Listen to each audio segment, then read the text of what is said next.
DWIZ, programang sasaguhin ang iba't ibang isyu at mga balita. Karambola sa DWIZ.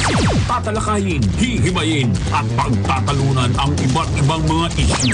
Karambola sa DWIZ, programang pwede kang mag-reach pero pwede ka rin mas-crash. At ngayon, narito na ang inyong mga karambulista at ang programa Karambola sa DWIZ. Magandang umaga ngayon, September 5, 2023. Karambola sa DWIZ 882. Kasama natin si Joel Laksamana, ako po si Conrad Banal at si Attorney Trixie Cruz Angeles! Ay! Nasaan ka? Ay!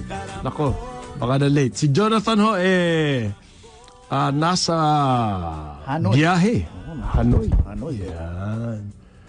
Okay. Mapapakinggan at mapapanood. Ganun ba sa Vietnam? Bigas. Hirap naman yan, ganyan. Website ng aming istasyon, www.diz882am.com. Okay, dyan nyo mapapanood ng live ang mga programa ng DWIZ, Kamukha ng Karambola. Live din sa Facebook at sa YouTube page, DWIZ. Text line 0999-376-6768. Okay? Nasa Channel 23, Aliw Channel 23. Rin po ang mga programa sa Sky Cable, Channel 72 yan. Sa Signal, Channel 24. Sa TV Plus, Channel 27. Sa GMA Affordabox, Channel 32. Kahit na anong digital TV device o receiver, pwede nyo makita ang mga programa ng Aliw 23. I-scan nyo lang po yan. Okay, happy birthday! Happy birthday sa kay Danny Florencio na nasa langit na. Ganun. Ako naalala mo si Danny Florencio. Ha? Iba style maglaro nun. In fact, iba yun. Birthday niya ngayon actually. Yung mga kaibigan namin. Medyo nakahalubilo namin niya, although very much ahead sa amin. inabot mo? Hindi. Hindi. Nakakahalubilo lang nung hindi na siya naglalaro. Not in the hardcore. Nakakausap namin. Not in the hardcore. Merong meron siyang iconic game eh. Well, hindi ko rin inabot At the time, uso pa radyo noon. Basta sa Korea yata 1968 or something. Asian basketball. Dati yung ABC.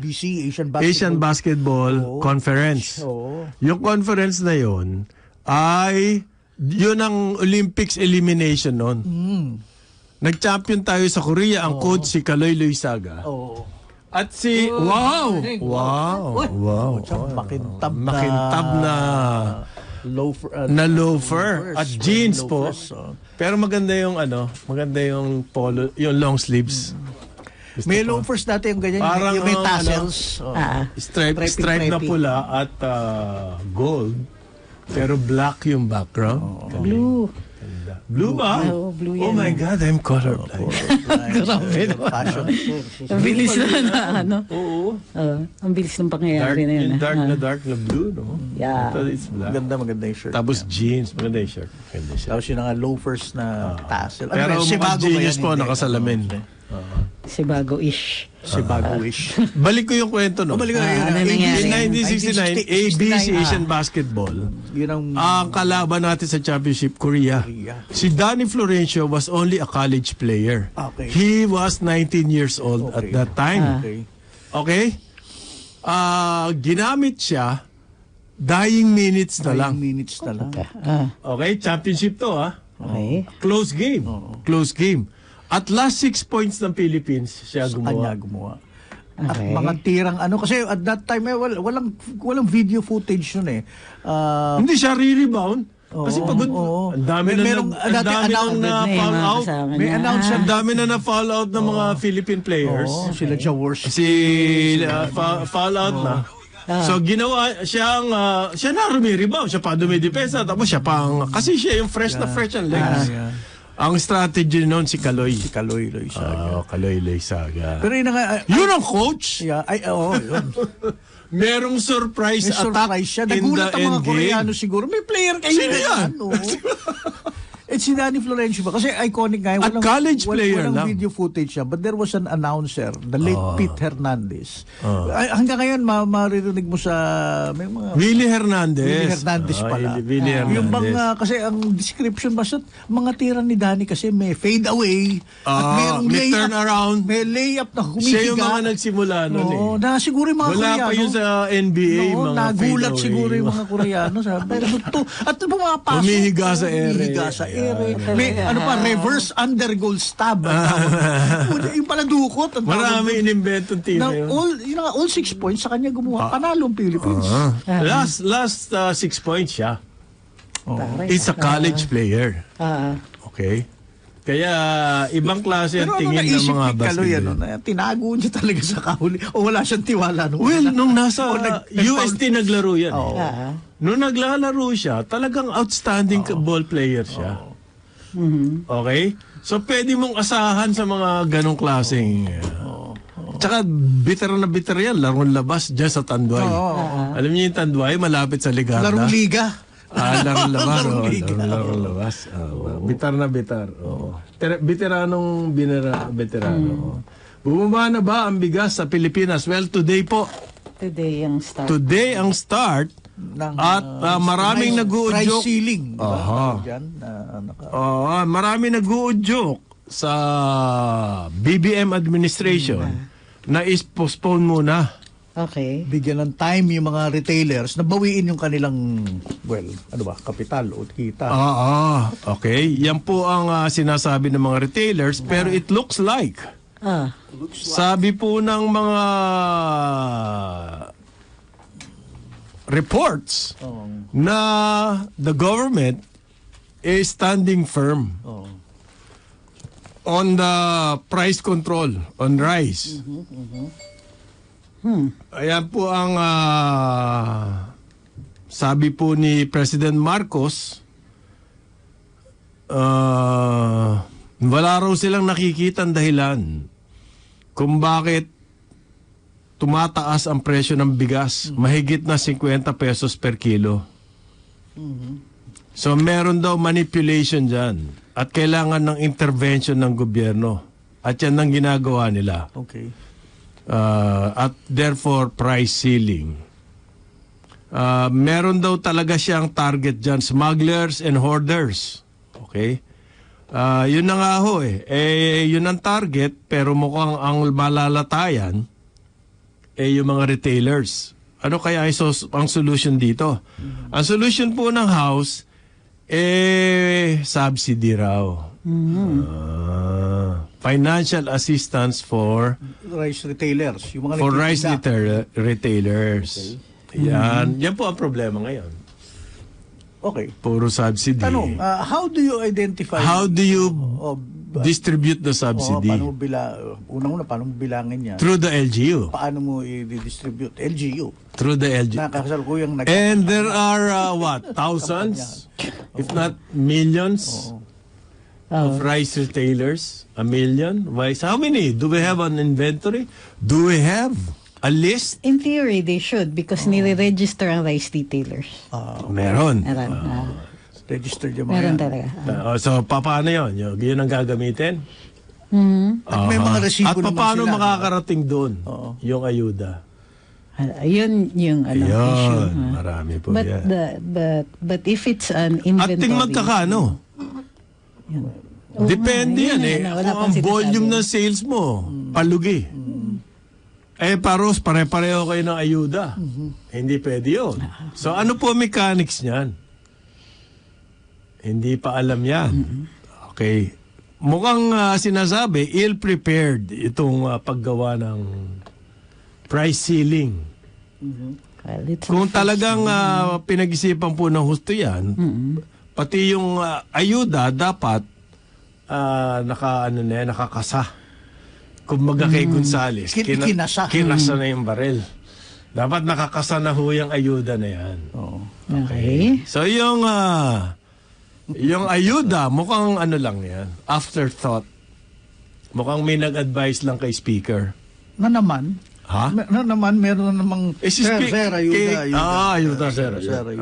Mukhang mukhang sa kanya nang galing . At inayunan na lamang ng Department of Agriculture tsaka ng Department of Trade and Industry. Sila raw po ang gagawa ng listahan ng retailers. At kung magkano ang malulugi dahil sa price caps. So, ibabalik nyo yung lugi. Ganun ba yung ano dyan? Parang gano'n na nga. Hindi kakasya yung 2 bilyon. Kukulang yun. Sa 40. Sa 40. Magkano nilang binili yan dyan sa mga walang hiyang hoarders at importers na yan? Okay. Puro at ang DSWD, Department of Social Welfare and Development. Ang sabi po ni Secretary Rex Gatchalian, livelihood assistance naman daw ho sa mga retailers. Naku, dami. Okay. Okay. If you say so. Medyo ngayon, ang daming proposal, daming plano. Today na ho yan. Today na yang, ngayong araw na to na mismo, ayan, naawa ako kay BBM, yung mga cabinet niya, sisipag. Yun yung term pala for that. Is that what you call it? Na, masisipag. Ang sisipag po mag-press release. Okay. Pero meron palang ganyang measure eh. Ba't hindi nyo hinanda agad?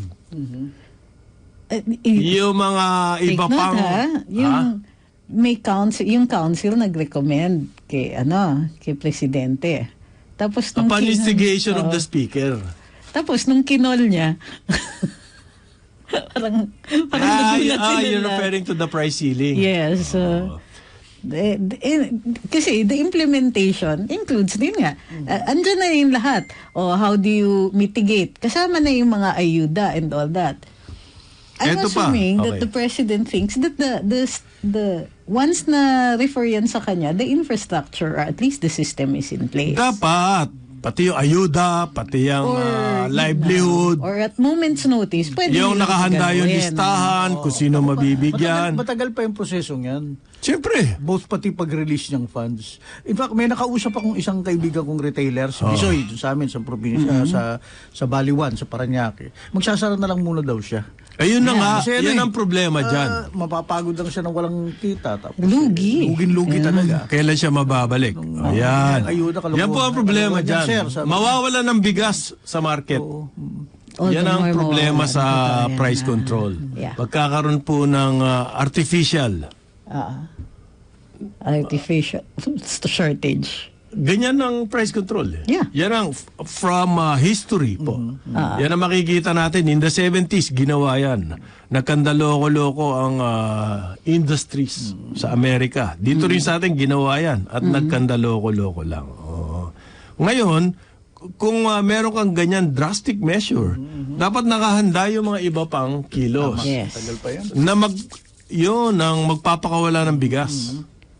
Para may alternatibo at hindi mawawala ang bigas sa merkado.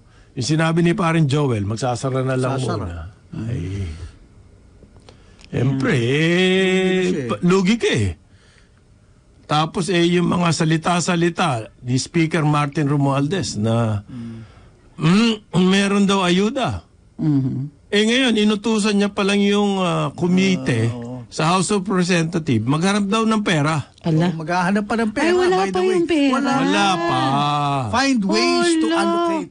Find ways to allocate. Quote-unquote. Suko niyo muna kaya yung corruption. Ang chairman pong inutusan, si Saldico. Nako, good luck. Ako, Biko. Bicol. Ako, Bicol. Sana kung mga infrastructure yan. Mga kalsada yan. Baka mabilis yan. Pero yan, ayuda. So, ako Bicol. Ako Bicol. Ako Biko. Pagkain yun eh. Pagkain yun. Hala ko, sarcasm eh. Can we just, talagang, Expedite daw po ang release ng 2 billion. Saan manggagaling? Gagaling yan. Oo nga. Kanino kukunin yun? Identify mo pa yung source mo. Wala pong nakalaan sa budget dyan na 2023. Okay. Galit nga si Speaker. Huwag niyong tatakutin ng gobyerno. At the government ang mag-i-import daw ng bigas. Kailan po? Ngayon na yung price control. Mga senador po, payag sa price control. Okay. But? But? Basta payag lang sila. Wala. Sorry po. Anong bat pa? Basta payag sila. Tapos. Okay. Yan po ang ngayon big event. Tignan natin bukas kung ano magiging result dyan Dahil waiting tayo. Pagbigas ang nangyayari sa Pilipinas. Apektado lahat Ha? Ang bigas parang parang gasolina. Oo. Apektado Lahat kumakain ng kanin Kahit na sinasabi ni Chalex, wag na tayo magkanin. Kahit sinasabi ng iba dyan, hindi na raw nagkakanin ang Pilipino. Ano hindi nagkakanin? 16.5 million metric tons po. Every year. Ang demand. Ang ating production, nasa 12 plus million. Yes. As of 2023, ibig sabihin po, 1/4 ng ating kinakain ay dapat imported. Napakalaki nun. Yeah. At pag ngayon, kamukha ngayon, ang India tinigil na ang export ng bigas. Saan tayo kukuha nun? So limited ang supply abroad. So bibili tayo sa Vietnam. Tatagain na tayo niyan. Yan. Hindi magpapataga si Kong Jonat. Sa Vietnam, Cambodia, Thailand, yan po ang mga rice producers dito sa pinakamalaki sila sa mundo. Very naturally blessed sila ng a lot of water. Kasi water intensive po yung bigas na pagtanim ng bigas. Yung area na yan, yung Indochina, yan ho yung kumbaga, yan yung drainage ng mga snow na natutunaw sa Himalayas. Sa kanila at sa China. Okay. Ang China, binarahan na yung may river na binarahan, mababawasan yung tubig dyan. Yung nag-feed sa Mekong. Dyan. Galit sa kanya yung mga Siyempre. Cambodia. Inaaway ng China lahat ng kapitbahay. So, pero panabla yung India. Pag mataas kayo, kukuha tayo sa India. Alam mo, ginawa ng Vietnam, binili yung mga murang bigas sa India, tapos binenta sa atin yung mahal na bigas nila. Wow. Yan. Ganyan po ang situation ng market abroad. So, hindi po pwede yung ating policy na mag-import na lamang. 1/4 ng ating kinakaing bigas imported. Laki nun, pare. At alam yan ng mga importers. Ang sinasabi po ng Presidente, ang dahilan lamang ng pagtaas ng presyo ng bigas, meron naman daw bigas, merong stock, ay yung mga smugglers and hoarders. So, ang Bureau of Customs po, siyempre, sila taya dito. Smuggling At ang teorya, ang naka-hoard ay yung mga imported na bigas. Yan ang teorya. So nangako po ang Bureau of Customs intensified monitoring daw po ng mga warehouses. Intensified monitoring. Nangako na Bureau of Customs. Solve na ba yung problema natin dyan, attorney? Ang problema nga natin dyan is that it's the imported hoarding. Iyon. Which is a very specific group. Kilala yan. Sinasabi nga ni John at alam na ng mga customers. Correct. Kilala naman nila pa sila sino-sino. Kilala nila yung sarili nila. First on the scene kaya sila sa crime. Kasi kasama. Di ba? Hindi kung ang stats holds true na ang imported rice dito is 30% lang. So you're also looking at 30% of the problem. Kasi yung talagang hoarding that causes yung ganitong shortage, artificial. Tsaka grabing price manipulation. Grabe yung taas 56. Can happen only kung pati yung local corner mo, which is 70% of the problem. But sila lang naman ang bumibili niyan Yun na nga. I'm wondering. So this is bakit hindi lumalabas ako doon? Na may cartel dyan sa bigas. I'm just wondering. Yeah. Well, I'm pretty sure you know why. In the media, there's no mention of cartels. Just hoarders and smugglers. Kapag hindi sila nag-usap-usap, hindi mangyayari yan Nakakit talaga dapat food security na talaga ang issue dyan Well, you have to strengthen rice production. Yeah, in the long term. But meantime, na merong ganitong price manipulation, yung move ng gobyerno is patayin sila through price control. Hindi naman ready. Ready ba yung measure na yan? When you say patayin sila, who are we referring to? The hoarders. And ibig sabihin, labanan sila. Mangyayari is that the retailers are... Precisely, that's the point. So, sino ba yung pinapatay natin talaga dito? Saan mamamatay niya yung kaibigan mo? Hindi, magsasara yan. Ako, may pamangkin ako. Nag-resign. Early retirement sa kanyang trabaho sa isang hotel. At pumasok siya dyan sa rice retail. Okay? At ang mga kargador niya, yung mga kapatid niya. Okay. May problema ngayon yung batang yun. Yeah, stocks na binili niya at whatever price malaki. Yes. At ngayon siya pipilitan siya magbenta ng palugi. Magsusup daw ng mga nakatsalik sa kanyang warehouse. Isa naman ang problemahan. Hindi ba pwedeng measure doon sa level ng hoarders, alleged hoarders and smugglers, na doon ang measure? Bakit ang measure nakatuon sa mga retailers? And therefore, kailangan na subsidy? Pagpapatuloy pa rin ang pag-grade sa mga yan. Intensified nga monitoring. Wala naman nangyayari sa intensified monitoring nila Paturo-turo lang sa dyaryo si Speaker Martin Romualdez Yun lang ang result ng kanilang raid. That was a tip of the iceberg. Inilabas ba? Yung mga bigas na... Hindi na natin alam kung ano nangyari. Di ba? Hindi natin alam.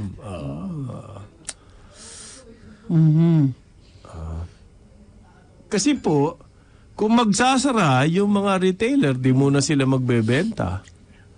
Mahihirapan naman magkakaroon ng backlash yan. Naku, riot po. Ay sana wag mangyari, pero pag nawala ang bigas sa palengke o sa tindahan, presyo mo sa kakukuha na yung mga tao isang kahig isang tuka. Di bali sana yung mga tao sa Forbes Park, may mga kaban-kaban na nakastock yan tayo naman pag kumita, bili ng bigas. Ganon. And gaano kahaba kaya? Yung adjustment, merong adjustment period to Pag merong ganyan na drastic measure, merong pong panahon na makikita mo na magluluko ang merkado. Ibig sabihin, gone haywire. Kung saan marami pong kwan dyan, unpredictable. Kasi nga, hindi market forces. Unquantifiable na mangyayari.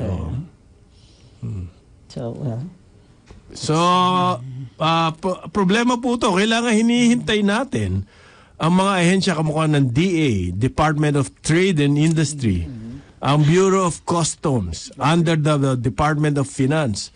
Ano po ba ang mga iba pang measures? Ang sinasabi nyo, bukod dyan sa price control na yan, meron pang ibang hakbang na gagawin ang gobyerno. Ano po yun?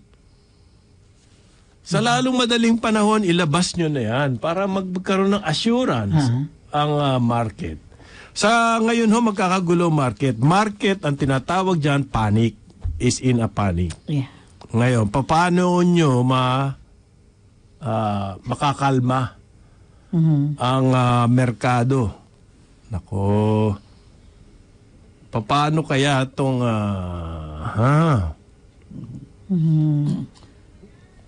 the mere fact na sinasabi po ng NEDA na temporary lang to is not good enough. Words are not good enough. Besides, temporary can be, temporary a few days, temporary a few months.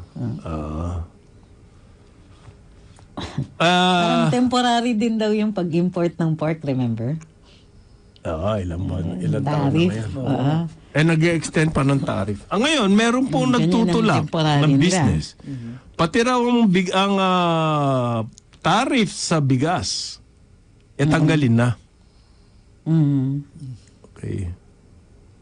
Sabi po ng mga business organization, nako, sino kaya yan? Sabi ng business organization. Sabi ng business organization po, tanggalin na raw ang tariff sa bigas. Okay. Nakakaloka yan, tanggalin ang tariff sa bigas. Yun ang sabi nila. Yan daw yung against hoarding. Ayan po. At the same time, it's so ironic. Meron tayong bagong plano, ang DOH, na may problema ho tayo sa pagkain, ano? Yan ang ating number one problem dito sa Pilipinas, yung food security. Naglabas po ng 5-year plan ang Department of Health to fight yung stunting. Yan po stunting, yan yung malnutrition ng mga kabataan natin. The first 1,000 days, importante po yan kumain ng husto para ma-develop yung brain. Pag di na-develop yan po, the rest of their lives, mahihirapan na silang mag-adapt, mag-adjust sa mga learning processes. Okay. So, kailangan po doon pa lang makuha na natin yan. How can we do that na ganito nangyayari sa ating food security?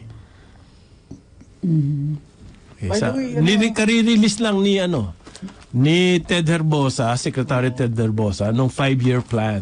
Okay. Para against stunting po, yung malnutrition ng mga kabataan. Yan. Ano yun? Ano yung sinasabi mo, pare? 6 months lang daw yung price control? Oo, price control. Ayun. Ayon kanina. People keep trying to spin it as a price ceiling. Come on. Huwag ka naman niwala kay Chalix. Ang galing ni Chalix ngayon, ha? Ang dami na naman press release, ha? Pero he's learning, yung kanyang PR team, ginamit nila ngayon si PCCI President George Barcelon as yung kanyang spokesman. Spokesperson. We have been discussing ngayon with Trade Secretary. Mouthpiece. To calm down the situation. Huwag daw magpapanik. 6 months lang yan. No need to panic. Okay. Ang nagpapanik po yung mga retailer. Yun ang problema Yun ang problema natin. Bisoy, kawawa naman yung pamangkin ko. Paano kaya yan? Teka, how does this work? The problem is hoarding kasi there is sufficient. This is how the speech went Okay. Sapat ang bigas. Sapat ang bigas. Tama. Kaya lang, hinuhoard para sa price manipulation. And therefore, hulihin natin ang mga smugglers. Yun.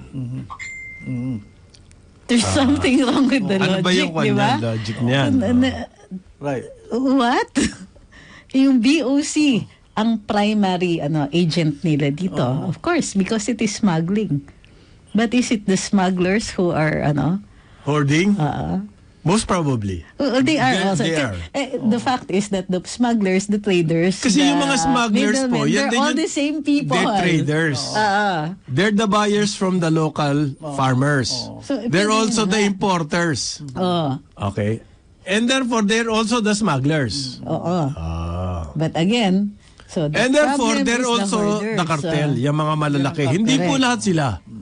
Pero merong mga malalaki. The message is either, number one, there's something wrong with our logic, or number two, alam naman natin yung traders ay yung smugglers din.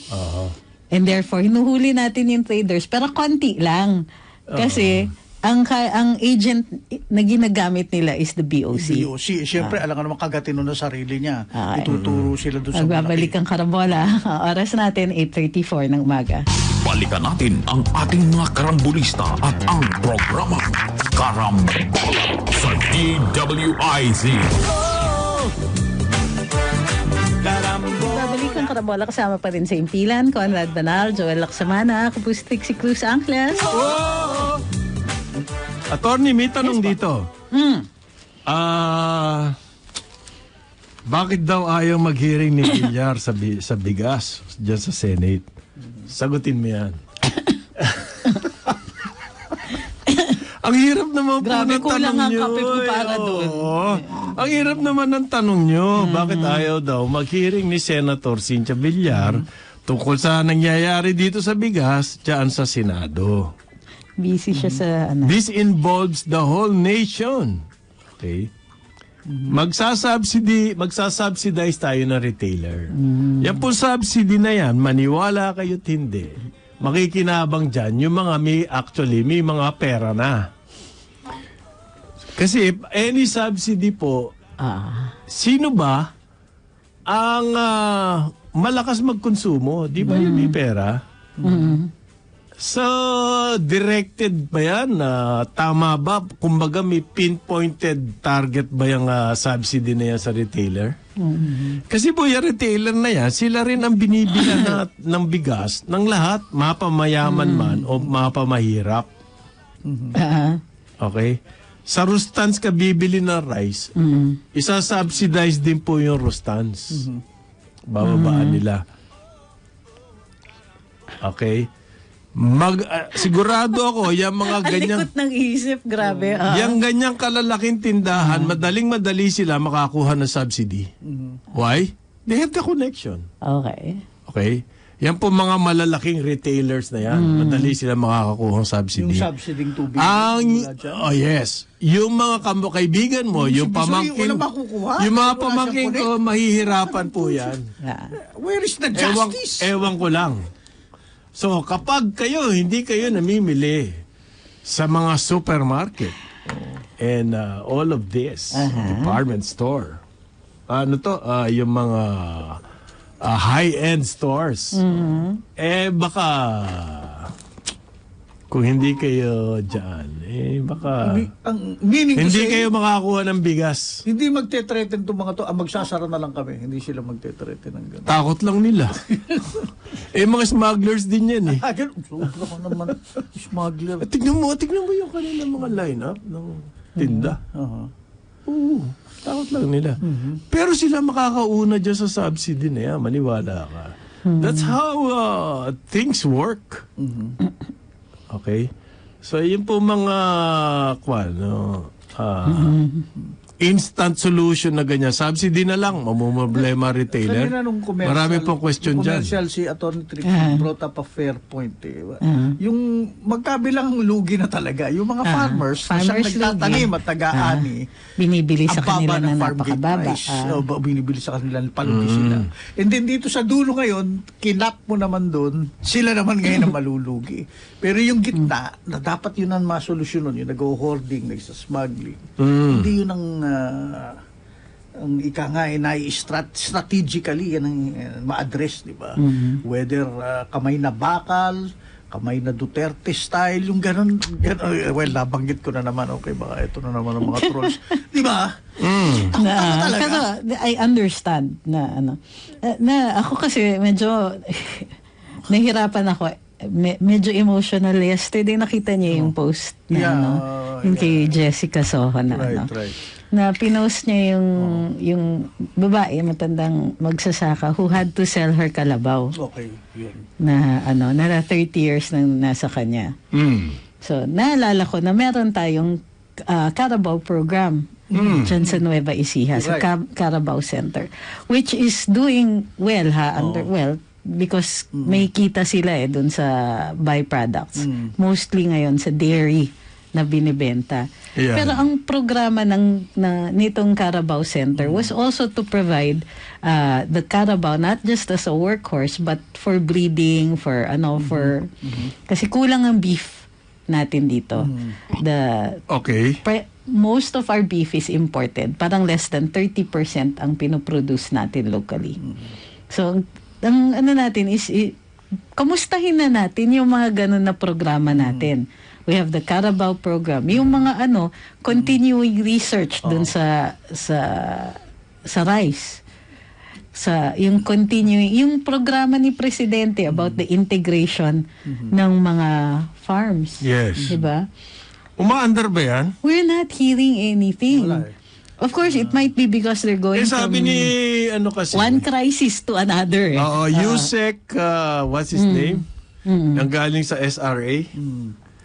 Panganiban? Hindi, yung the SRA. other one. Yeah, that guy. Kailangan, hindi raw ma-achieve yung mga goals. Aspirational. Aspirational lang daw yan. Yung pero 20 tama ka, pesos. i-address doon sa bukid yung suliran na yun. Saan gagaling ang So, kaliwat kanan pa raw po in another development, ang issuance ng import permits ng Bureau of Plant Industry para sa mga sibuyas. Yusek Sebastian. Ayan. Meron kang programa tapos may magsasalita yung Yusek mo na hindi naman magagawa yan. Parang, di ba? Ibig sabihin, hindi nila ginagawa.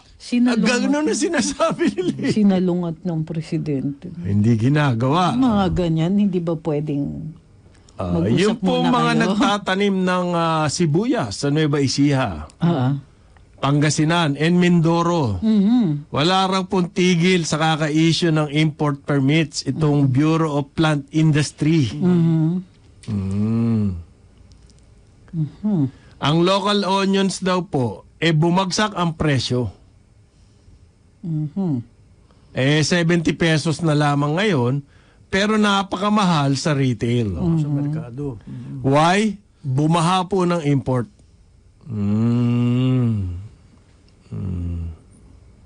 So sabi po ng agriculture,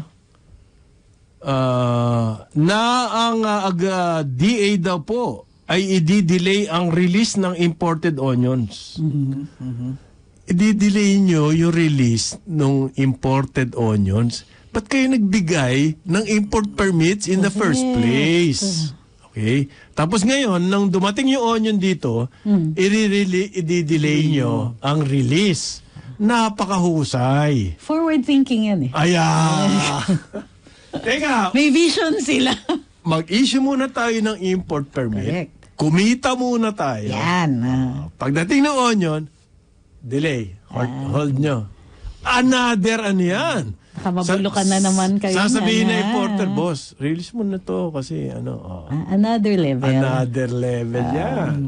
Very enterprising talaga. Congratulations, Department of Agriculture. Pero may diskarte. Bukod sa pagsusuway ninyo sa presidente. Pero 4 na buwan daw yan pwedeng store ang onion. Properly done, you can save for a i-store year. mo, paano yung working capital nung nag-import? So, meron pong cost yung holding, yung pag-store. Hindi nagiging cash yung paninda mo. Ibig sabihin po niyan, tumatakbo yung metro ng taxi. Yun yung cost of capital na sinasabi. Yung mga ganyan po, pinag-iisipan nyo yan kapag kayo ang nasa Department of Agriculture. Kasi yung solusyon na i-hold muna yung release ng import. Para bang ad hoc. We are in nasa ad hoc po ngayon ang ating food situation. Okay. Ang dami dapat pagtatanggalin dito sa Department of Agriculture. Nagkaroon na ng kasama na yan sa sindikato. Yun ang sinasabi sa business sector. Na nasa loob ng DA. Yes. Kasi kumikita dyan sa DA pa. Sa permit Hindi, ang customs naman, kapitalista na sila. May namumuhunan na, kasama na ng mga kabakas na. So, anong mangyayari ngayon? Okay. Puro press release si Chaleco, DTI, press release din Department of Agriculture, press release ang Bureau of Customs, sumasama pa sa press release ang House of Representatives Speaker. Okay? They're helping out that industry. The press release industry. Sa maraming PR yumayaman na PR ngayon. Kailangan suportahan lahat ng industriya. Meantime, we have malnutrition. Yeah. And this will get worse. So ano po ang kinabukasan natin? 10, 15, 20 years from now, kung po malnourished itong mga kabataan natin, yung mga... Okay? This will haunt us in the future. Ito po nangyayari sa ating food security today. Ang dagok po niyan, even if we can survive this present problem na food security, insecurity, ang long-term effect po nito, yung mga kabataan. Mga kabataan na hindi patay tayo. makafunction fully sa... We have to suffer that in the future. Yeah, we pay one way or another. One is either you get sheeple, yung mga hindi nagka-question, or you get a higher crime rate. Yun. Mas delikado yun. Or both. Or both. Or both. Most likely both. Mabuti na lamang ang mga senador. Komportable ang kanilang buhay. sitwasyon. Garantisado yung mga anak nila hindi magiging mangmang. Magque-question ka lang ng budget ng Office of the Vice President. Attendance na yan. Di ba? Hindi ba? No. Tapos Accomplishment. i-press release. Accomplishment na yun. I-press release mo lang yun. Ang ginigrill daw po ngayon, ang Office of the Vice President.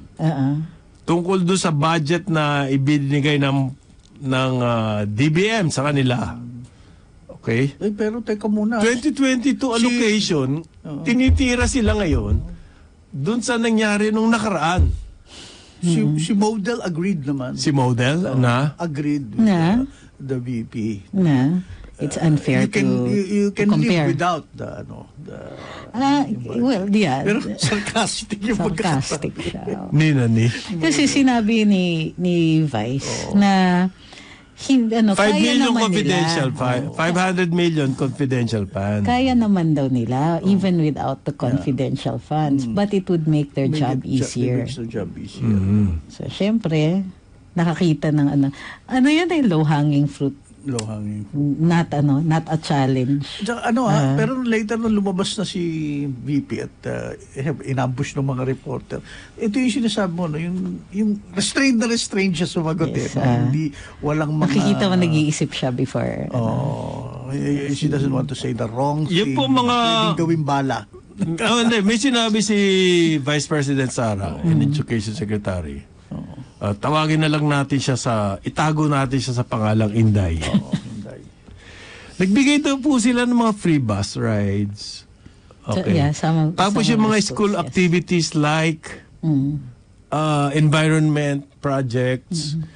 Sa kukuha nga naman ng pondo ang mga eskwelahan para sa mga ganyan. But they are also important aspects of education. Ito yung example niya. Sa confidential fund na secretary. Mag-i-issue ng something like an EO or a directive from Malacanang in observance of World Chuchu Day, let's say Environmental Day. All government offices, including public schools, etc., to observe or conduct activities in accordance with the observation of a Chuchu. Karaniwan niya, mga estudyante yan. Yan. Public school students po. At bawal humingi ng mga fees na ganyan. And therefore, dyan ka ngayon sa confidential fund. Actually, what it means is a discretionary fund rather than a confidential fund. Pero kasi ang discretionary, walang cover ng secrecy. So, pero part of that I understand is why there are confidential funds. Including yung mga tinamaan ng kidlat yung school, di makakapasok yung mga bata, emergency repairs. Hindi ka basta-basta makakakuha sa DBM, paparelease ka ng ganyan. It'll take 10 million years. In the meantime, mga bata nagkaklase sa ilalim ng puno.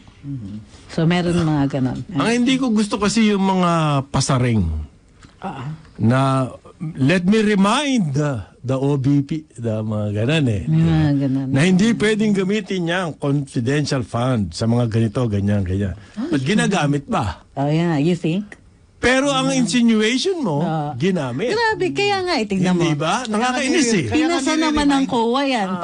Pakiulit. Pero even sa media, Hindi ba? Yung ang VP daming insinuation. Sara is escorted by 433 security. Pero pinasa nila yan. Kaloka kayo. Pero si Senator Bong Revilla po, nag-move na lang, ipasan na natin yan. Wala namang mangyayari sa takdak nyo eh.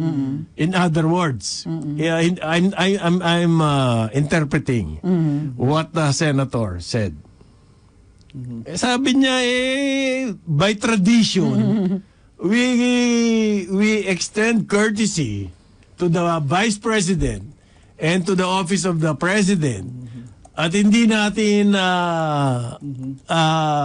pinapahiya yan. Okay?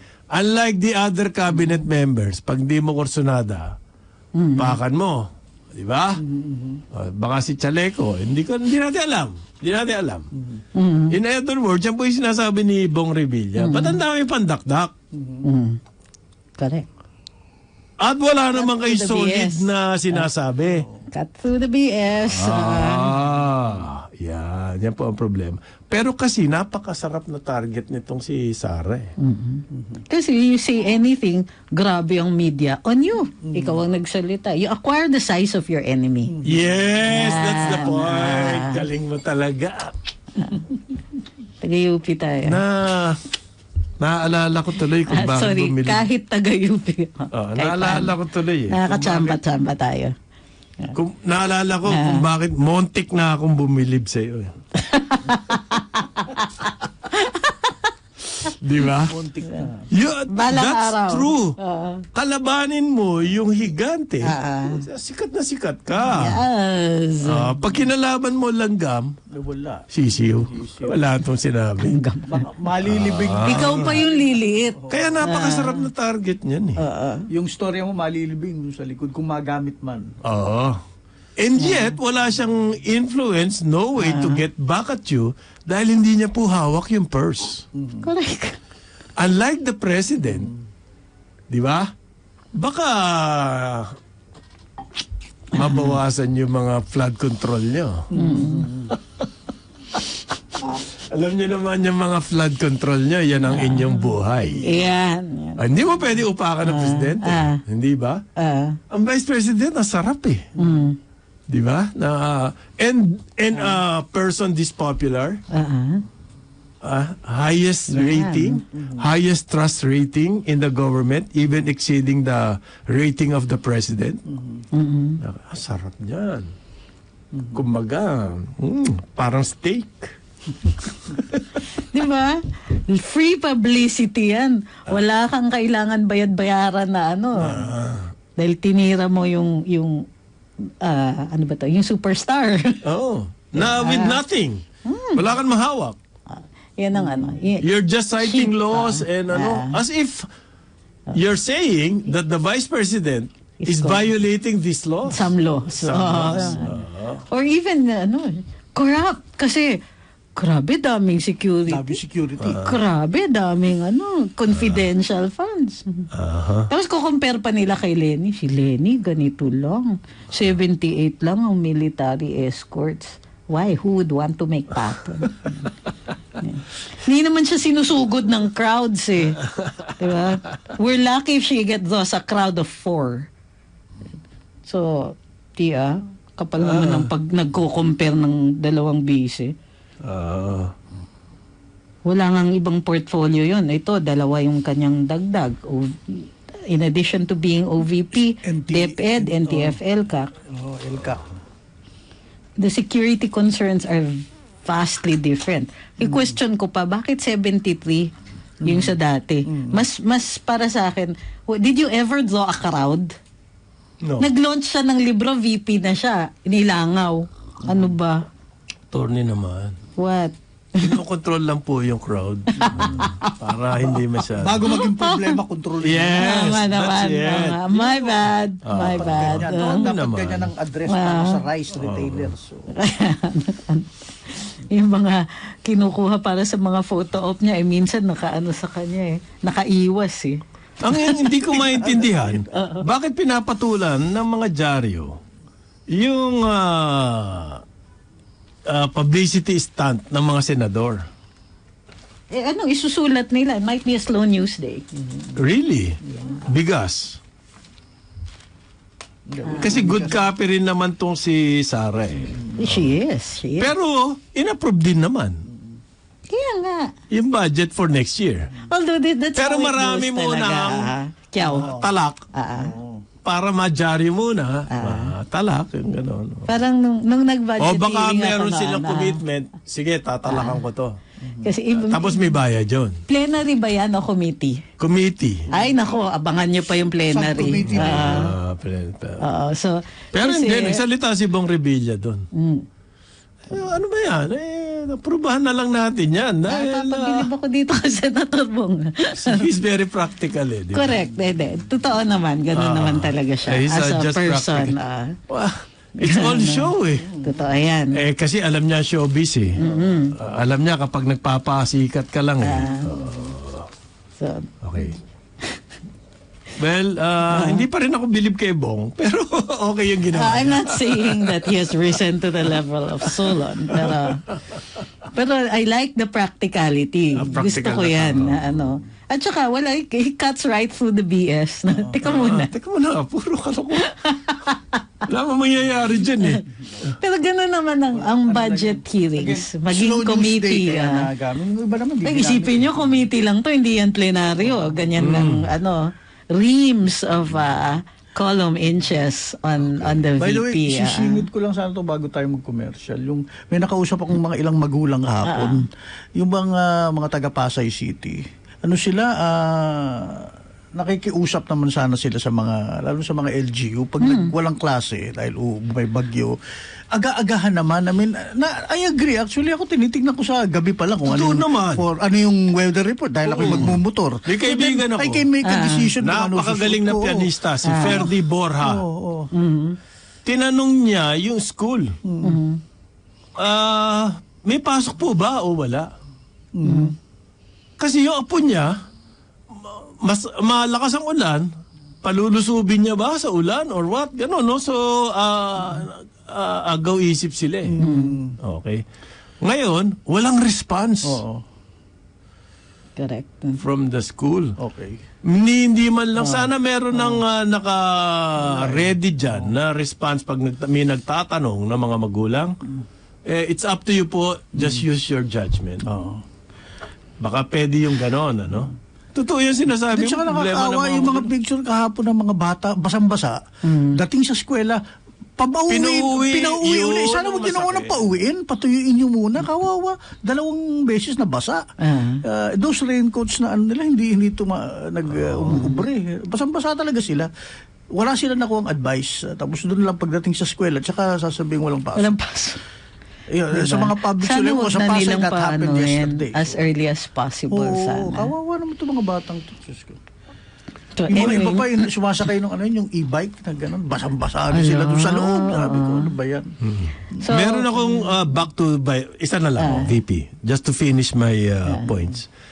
Meron po akong kaibigan kasi, so napag-usapan namin yan sabi ko, bakit target si, kasi nakakaintindi to sa PR pa. Hindi ko na lang sasabihin pangalan niya. Bakit target si BP? Sa mga ganito.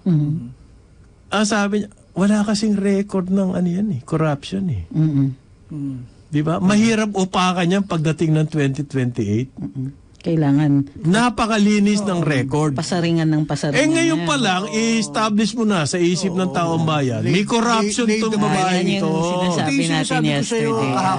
Chip away at her armor. Ikaw, ever since ba, nung nasa serbisyo yan, may narinig ka? Wala. as na mayor, nagkaroon wala. ng controversy na pera? Oh, ang ganda nga ng record nila Wala. sa COA. Meanwhile, Wala. yung sheriff na sinuntok niya, actually, it became stuff of legend pa. Yun ang nagpalakas sa kanya. Tama. Gusto siya ng mga tao dahil.